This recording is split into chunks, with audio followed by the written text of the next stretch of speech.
Olá pessoal, bem-vindo ao canal Investigação e Lei TV. Se você é nova aqui, inscreva-se no canal. Meu nome é Sandra Di, eu sou advogada e ativista contra o tráfico humano. Eu estou aqui toda terça e sexta, fazendo casos solucionados, casos sem solução e também de desaparecimentos misteriosos. Gente, se vocês ouvirem um barulho, tem um pássaro cantando lá fora, que eu não sei que raio de canto é esse, mas é um barulho estranho, mas é um pássaro, tá? Então fica aí.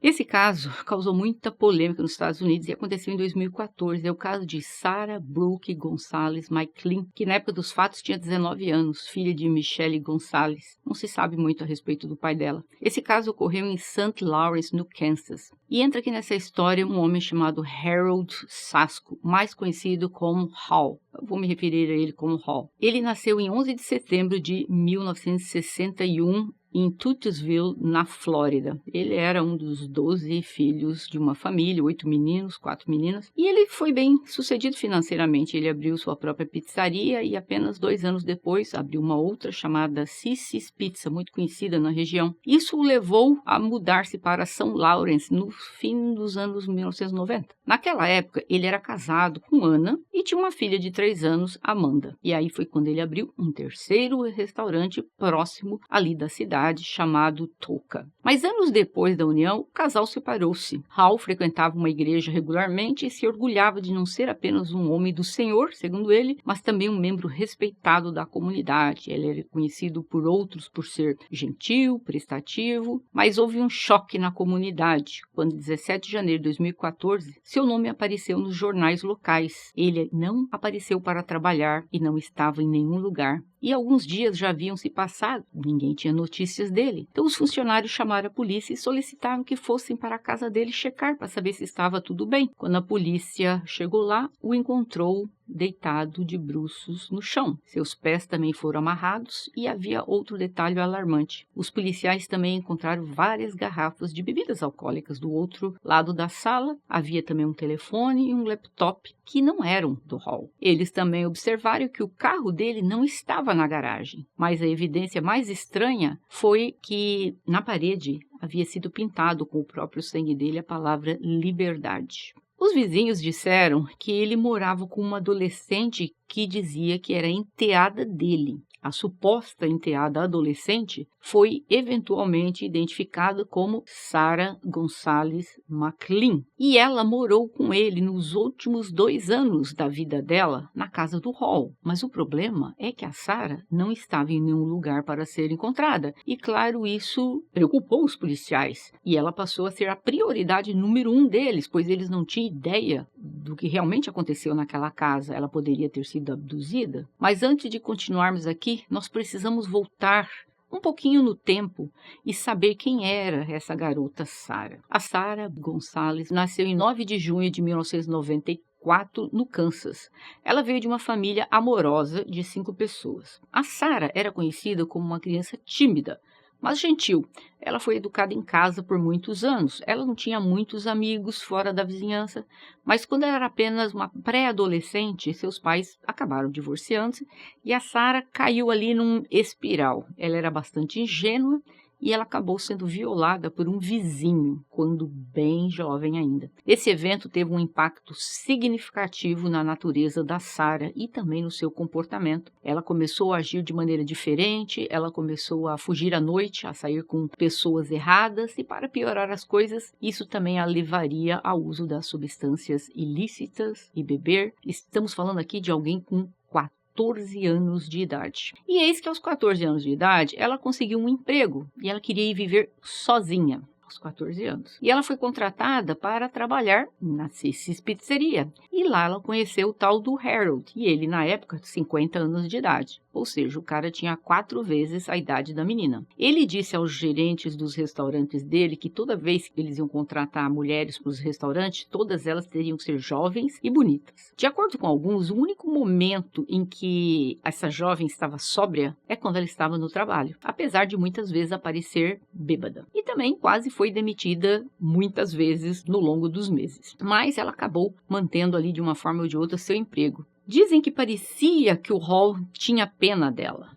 Isso é o que parecia. Ele sabia que ela era uma pessoa vulnerável e precisava de um apoio extra. Então, ao completar 15 anos, ela tragicamente experimentou outro evento traumático. Foi uma daquelas noites fora que um homem a violou e a pessoa até queimou a jovem com pontas de cigarro. Aí a Sarah entrou em colapso total. Ela parou de trabalhar, perdeu o emprego, perdeu os amigos, entrou em um lugar muito escuro. E menos de um ano depois, na tenra idade de 16 anos, ela tragicamente tentou contra sua própria vida. Mas, felizmente, a família a encontrou a tempo para chamar uma ambulância e ela se recuperou. Depois de passar 5 meses no hospital, então veja, foi um caso bem difícil. Então o seu antigo chefe, o Hall, ofereceu-se para ajudá-la a lidar com os problemas da vida. Ele disse que ele seria uma espécie de guardião. Ele a levava para comer fora e ela acabou assim confidenciando a ele todas essas histórias, incluindo os trágicos encontros, né, que ela teve na vida dela, vamos dizer, não porque ela queria, né, acabando sendo violada ali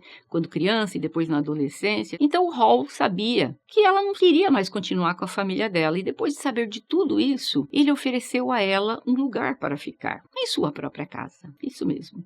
Ele era um homem de 50 anos oferecendo um lugar para uma adolescente de 17 anos, que havia sofrido demais pela sua curta idade. O problema é que a Sarah estava vulnerável, perdida, e ela aceitou ir morar na casa com ele. As coisas pareciam estarem estabilizando por um tempo. Depois que ela encontrou um novo emprego, longe da pizzaria, ela tinha um cachorro que ela cuidava muito bem, então ela levou o cachorro para ir morar com ela. E ela estava até pensando em fazer faculdade. Mas a mãe da Sarah era bastante compreensível, mas não confortável com toda essa situação. Ela achou que o Hall era muito estranho e a coisa toda parecia muito bizarra no geral. Para começar, Sandra, eu não entendo como a mãe dela, da primeira vez, permitiu que uma menina de 14 anos já... Tudo bem, a menina caiu ali no mundo das substâncias ilícitas e tal, mas era uma menor de idade ainda, gente. E aos 17 anos estava ela ali, tudo metida de novo, morando na casa desse homem. Só que elas duas sempre acabavam em brigas e a filha se afastava cada vez mais quando a mãe dela dizia que isso não era normal. A Michelle não acreditava que as intenções do Hall eram inocentes quanto ele as fazia parecer. Ela acreditava que sua filha era muito ingênua e não percebia que nada daquilo fazia sentido. O Hall pediu para Sarah começá-la a chamar de pai e ele contou a todos os vizinhos que ela era enteada dele. Mas os colegas de trabalho da Sarah acabaram descobrindo tudo isso. Então perguntaram para ela qual era o relacionamento dela com esse Hall. A Sarah insistiu que ele era apenas seu padrasto e nada mais. Um homem de 50 anos morando com uma adolescente que agora nessa altura já estava aos 18 anos. E ela fez...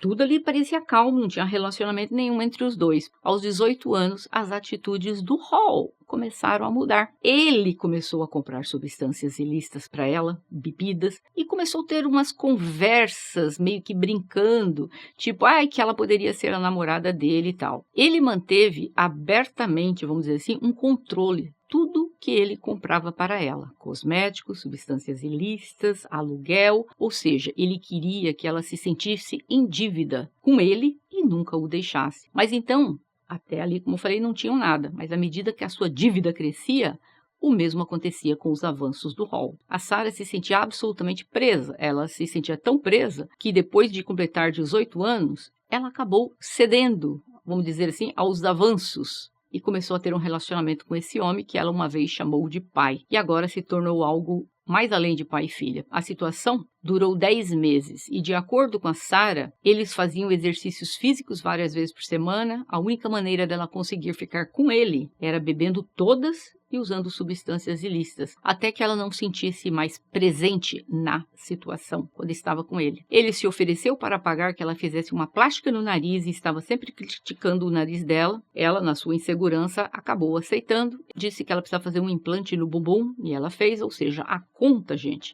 já passava ali em reais de uns 500 mil reais, o que a deixava cada dia mais presa e sem saída.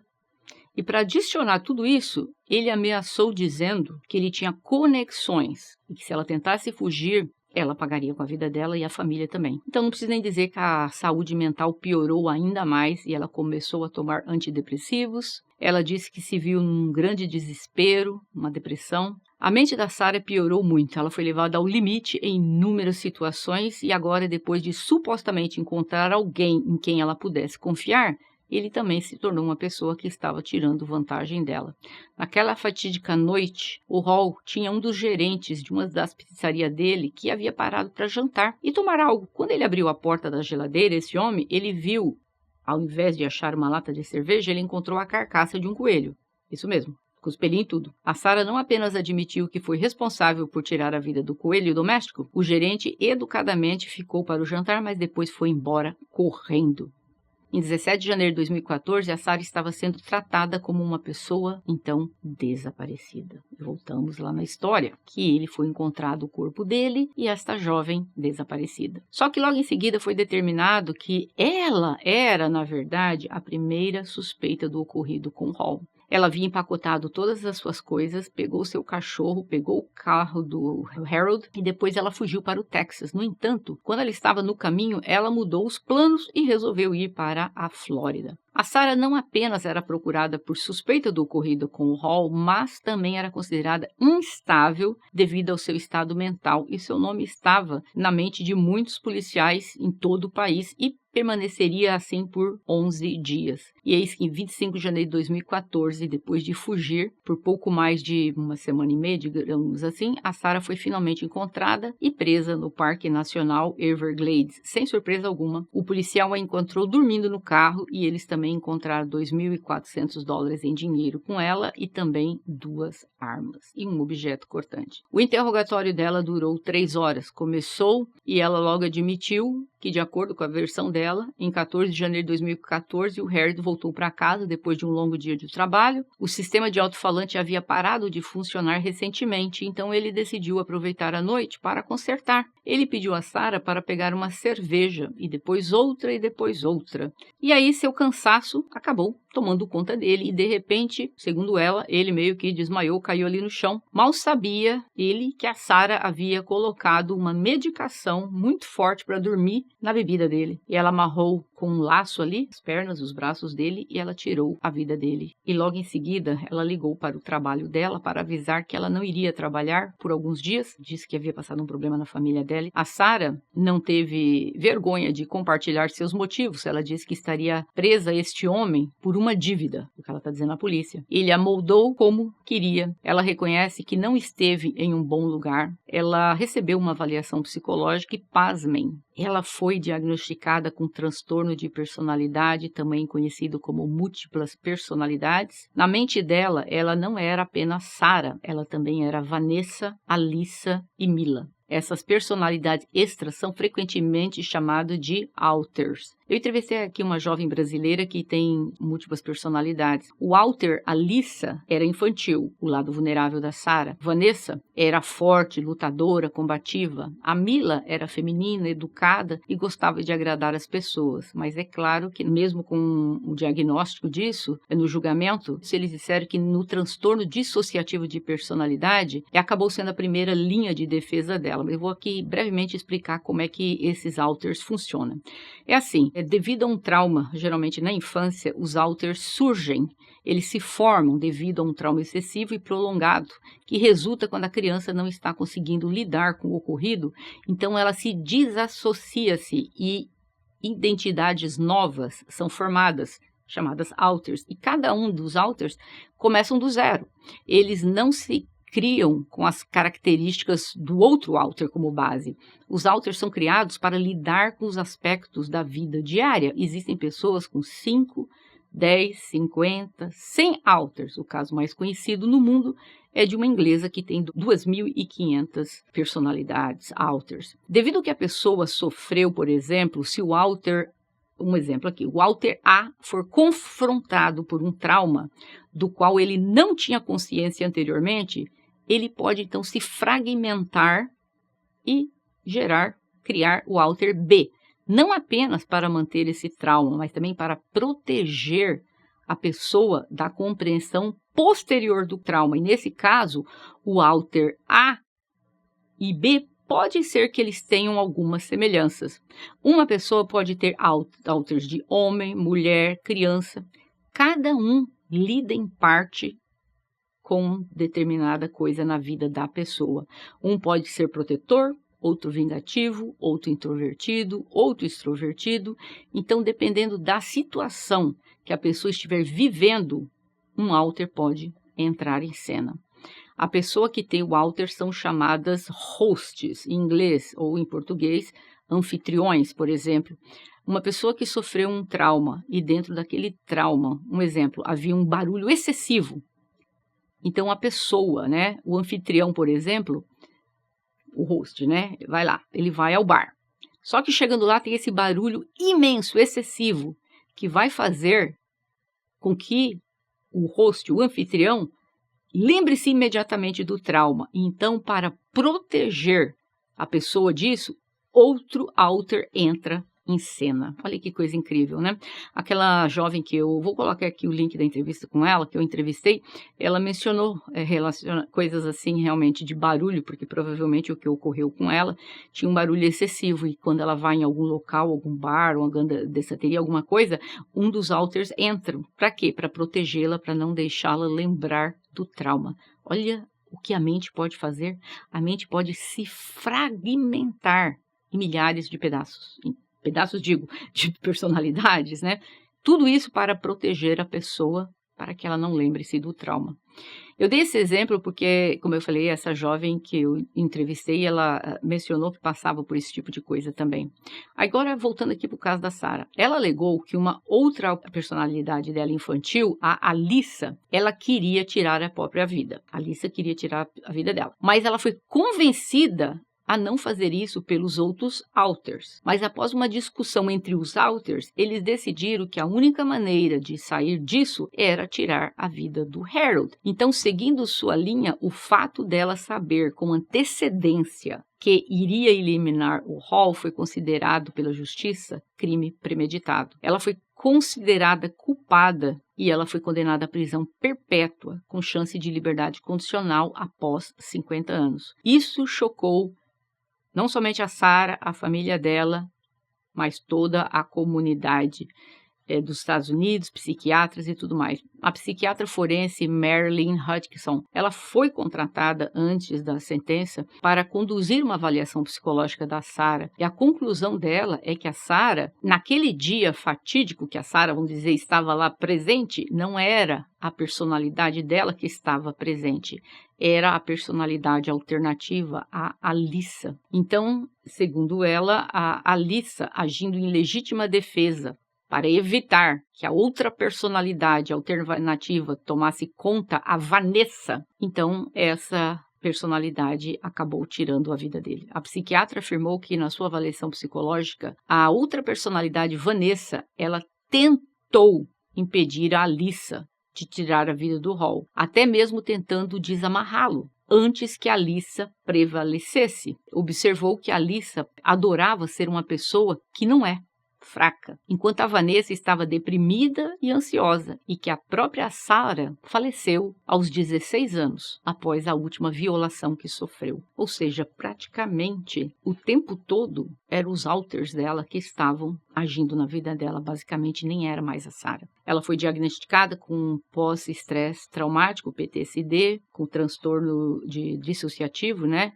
TDI, também com depressão maior, com transtorno bipolar, e também com esquizofrenia. Nossa, quanta coisa. Tornou-se evidente que tudo que a Sarah passou no curso dos anos e seu estado mental no momento do ocorrido não foram levados em consideração durante a sentença. Os advogados apelaram e juntaram mais evidências de como o terrível comportamento do Hall havia sido descoberto. Analisando os computadores, os detetives descobriram muita baixaria no computador dele com meninas bem novinhas. Eu não posso dizer o nome deles aqui, mas você sabe, aqueles pedo lá. E aí uma mãe havia se apresentado na justiça para alegar que aparentemente o Hall mandou vários presentes para as filhas dela menores com mensagens bastante inadequadas. E quando a mãe disse para ele cair fora da vida delas, ele se ofereceu para que as meninas fossem morar com ele. Elas não foram, né? Então, o apelo da Sarah, tudo isso foi alegado pelo advogado dela, tá? E aí a apelação da Sarah resultou em uma redução de 50% da sentença dela, de 50 anos para 25 anos. Eu, particularmente, achei a pena excessiva. Eu sempre digo que não há justificativa para tirar a vida de alguém, mas quando há um quadro de doença mental, isso precisa ser levado em conta. Eu acho que deveria ter sido levado em conta na hora da sentença, que não era ela, era uma das personalidades dela. E eu acho que ela não deveria ter sido sentenciada a mais do que 10 anos de prisão, mas que essa prisão ainda fosse em um hospital psiquiátrico, o que não é o caso. Não mandaram ela para o hospital psiquiátrico.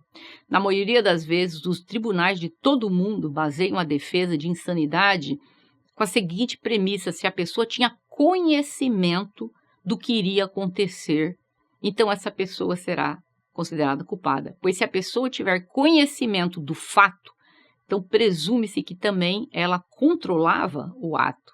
Mas essa regra parece claramente inconsistente com o transtorno que ela estava sofrendo, pois a pessoa que tem, nesse caso, a personalidade dela, não estava em controle do ato dela naquele momento, e sim o alter dela.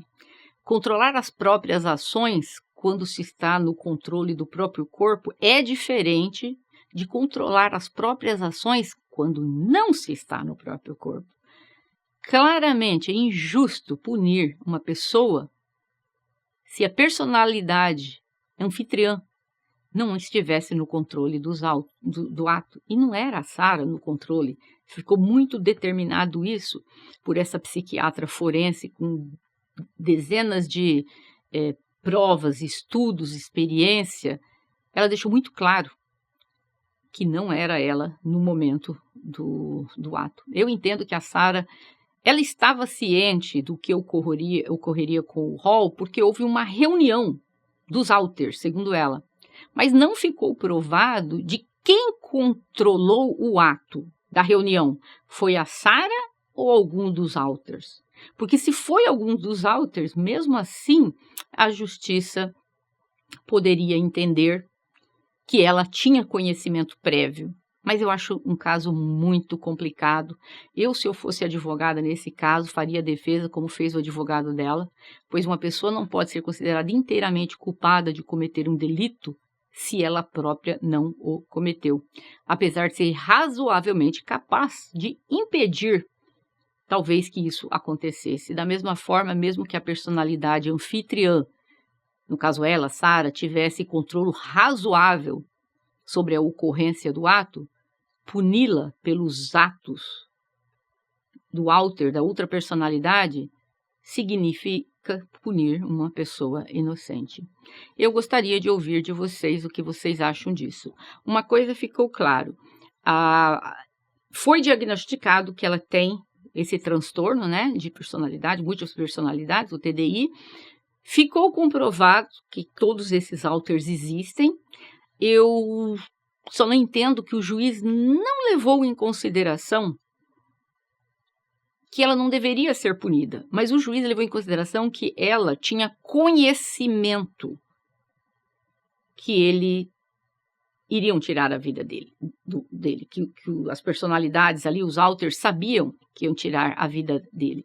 Mas é muito difícil, gente, você só pensar talvez, eu iria por absolver. Ele sabe que ela tem o transtorno, a psiquiatra disse que ela tem, que naquele momento não era ela, mas mesmo assim o juiz entendeu que, como houve uma reunião dos alters antes, ela tinha conhecimento prévio. Mas é aquela história, na hora que você está agindo ali, os alters, a pessoa anfitriã não tem domínio sobre o alter.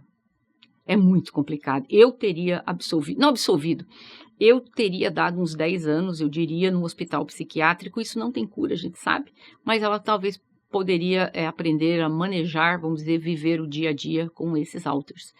Eu gostaria de ouvir de vocês. Vocês acham que o fato dela não estar presente, vamos dizer assim, ela como anfitriã, mas sim um dos alters, ela deveria ser punida ou não? Eu gostaria de ouvir a opinião de vocês. E se vocês gostaram desse vídeo, deixa o gostei para o YouTube entender que esse vídeo é bom e recomendar para outras pessoas. E eu vou deixar o link aqui para vocês, se vocês quiserem ver a entrevista que eu fiz com essa jovem que tinha outras personalidades, outros alters, tá bom? E nos vemos em breve. Até mais.